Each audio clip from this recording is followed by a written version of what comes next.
میرے بڑے بھائی، دنیا میں رمضان کا مہینہ چل رہا ہے، اور یہ ہم جب بچپن میں تھے تو ہمیں مولوی صاحب بتاتے تھے کہ رمضان میں جو ہم روزہ رکھتے ہیں وہ غریب کی بھوک کا احساس کرتے ہیں، اور ہم اللہ سے دعائیں کرتے ہیں، پوری دنیا میں امن و امن کی بات کرتے ہیں۔ میں 3 تاریخ آپ کے سامنے رکھنا چاہتا ہوں، اور 3 تاریخ میں ہے 13 مارچ 624، جب پروفٹ محمد مدینہ سے چل کے مکہ آئے۔ ان کے آنے کے 2 سال بعد جنگ بدر کی یہ ڈیٹ ہے 13 مارچ کی، اور اس وقت رمضان کا پاک مہینہ چل رہا تھا۔ جب یہ کہا جاتا ہے کہ پوری دنیا میں امن کی بات ہوگی، دعاؤں کی بات ہوگی، غریبوں کی بات ہوگی، جو بھوکے ہیں ان کے، یہ اس وقت بھی رمضان تھے، اس وقت بھی 17واں روزہ تھا۔ اور 16 اگست 1946 کو جب سہراب وردی نام کا ایک مسلم لیگ کا چیف منسٹر یونائٹڈ بنگال میں تھا، جب ڈائریکٹ ایکشن کیا گیا ہندوؤں کے خلاف، اس وقت بھی 17واں روزہ تھا اور رمضان کا مہینہ تھا۔ اور 2 تاریخ کی رات اور 3 تاریخ کی صبح، 2 مئی اور 3 مئی 2021 میں بھی رمضان کا 20واں روزہ تھا۔ اور کلاسک بات یہ ہے کہ کشمیر میں پاکستان کی سینا کے ساتھ جب بھارتی سینا لڑ رہی ہوتی ہے، یا بھارتی سینا کشمیر میں آتنکوادیوں کے خلاف آپریشن کر رہی ہوتی ہے، تو پورے دیش کا مسلمان منافق چلا چلا کے کہتا ہے کہ دیکھیے یہ رمضان کا پاک مہینہ ہے، آپ سیز فائر کر دیجئے۔ کشمیر کے تمام لوگ سیز فائر چاہتے تھے، اور وہ بھارتی سینا سے چاہتے تھے۔ یہ میں نے 3 ڈیٹ اس لیے دی عارف بھائی کہ اگر اس بہت ہی پاک مہینے کی اتنی زیادہ باتیں کہی جاتی ہیں، تو جو مسلمان اس وقت بیر بھوم کے نرور گاؤں میں کر رہے ہیں، جہاں 1000 فیملی بھاگ گئی ہے، کلہاڑیوں سے تلواروں سے گردنیں کاٹ رہے ہیں، آپ عورتوں کا ریپ کر رہے ہیں، مولسٹیشن کر رہے ہیں، گھر جلا رہے ہیں، رمضان کا مہینہ ہے، یہ پاک کام کر رہے ہیں، تو میں کہہ رہا ہوں کہ کیا بدلا؟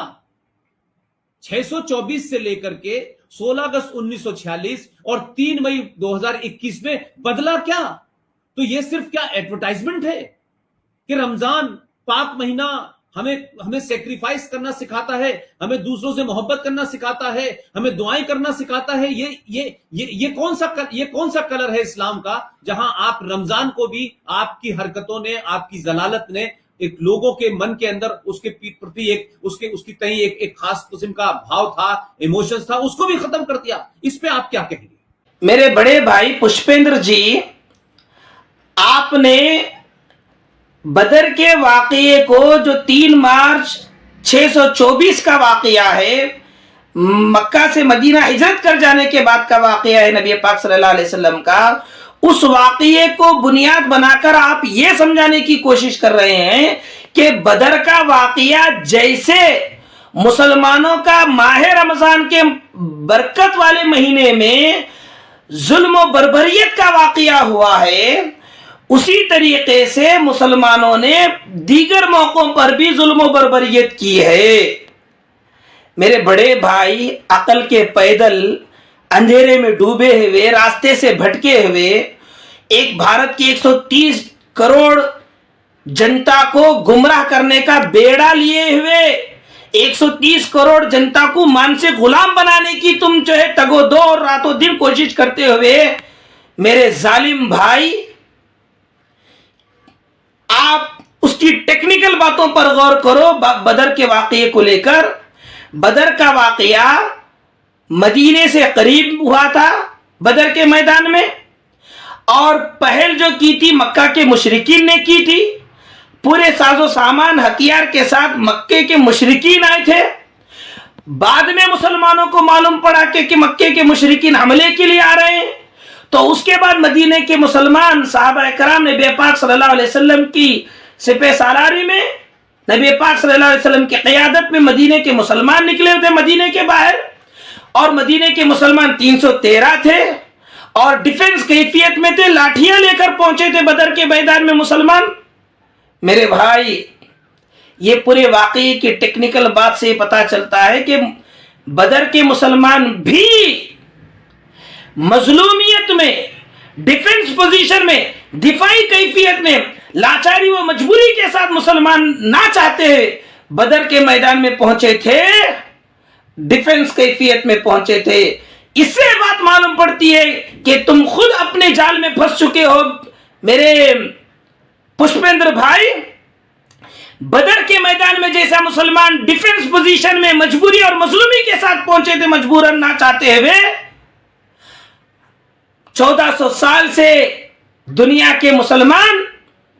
صرف ڈیفنس پوزیشن میں ہی کام کرتے آئے ہیں، صرف ڈیفنس پوزیشن میں ہی کام کرتے آئے. اور رہا مسئلہ تمہارا، یہ بات 100% آیا ہو رہی ہے کہ تم بڑی تگ و دو کے ساتھ شب و روز محنت کرتے ہوئے مکے کے مشرکین کے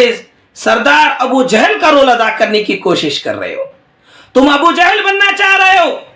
ابو جہل کی طرح تم ظلم و بربریت کرنا چاہ رہے ہو، تم ظالم بننا چاہ رہے ہو، تم مظلوموں پر ظلم ڈھانا چاہ رہے ہو. تمہارے سے یہ اندازہ مل رہا ہے کہ تم اسی فکر میں لگے ہوئے ہو، تم ابو جہل بننے کی کوشش کر رہے ہو. اور عارف بھائی، آپ کا یہ واقعہ بتا رہا ہے کہ یقیناً تم عبداللہ بن ابی بننے کی کوشش کر رہے ہو، تم عبداللہ بن سبا بننے کی کوشش کر رہے ہو. اللہ سے ڈرو دونوں بھائیو، اللہ سے ڈرو. تم دونوں کو پورے انسانوں کی طرح تم دونوں کو بھی ایک دن اللہ کے سامنے جا کر کھڑا ہونا ہے. تمہارا بھی ایک دن اللہ کے سامنے فیصلہ ہونے والا ہے. تم کو جنت یا جہنم کا سامنا کرنا ہے. جہنم کی سنگینی سے بچو، جنت کی فکر کرو، ظلم سے بچو. اللہ ظلم کو دنیا اور آخرت دونوں جگہ پر ظالم کو اللہ سزا دیتا ہے، ظلم کو اللہ برداشت نہیں کرتا. اللہ سے ڈرو.